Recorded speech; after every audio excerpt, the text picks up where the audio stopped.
Yung mga men, napakuluan na natin siya. Hiwain natin siya bago natin siya iprito. Ito yung mga ingredients natin. Kalamansi, siyempre mayonnaise ng Japan, lami yan. Siyempre, di mawawala yung sili. Meron tayong konting luya at sibuyas. Pinakalami, liver spread.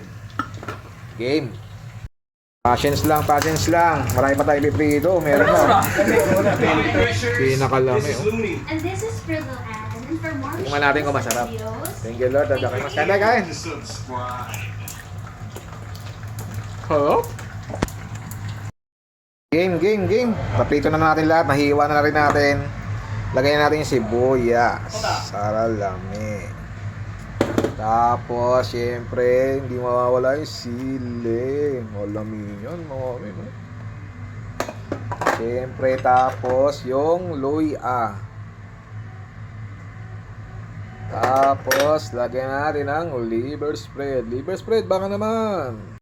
Lagyan tayong limon. Kagkat lang mga men, para lami. Lagyan tayo ng konting oyot.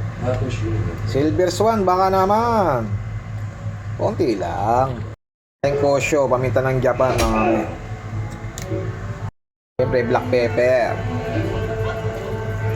Lagyan na natin lahat ng mga pampalasa para lami. Lagyan mo ng mayonnaise ng Japan. Ako, ewan ko na laang. Pakalami niyan mga men. Mekos sa tayo mga men. Oh, sarap niyan ay. Lagyan tayo ng konting asin. Pampalasa lang mga men. Sabang konti.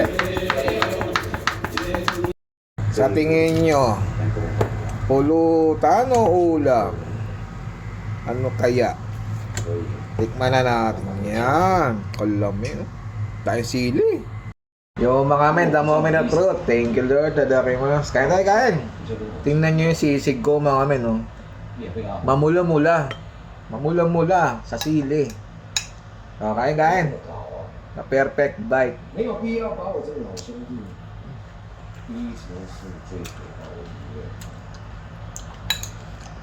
Anghang saya. Dami. Pwedeng pulutan, pwedeng ulam. Sarap. Thank you Lord.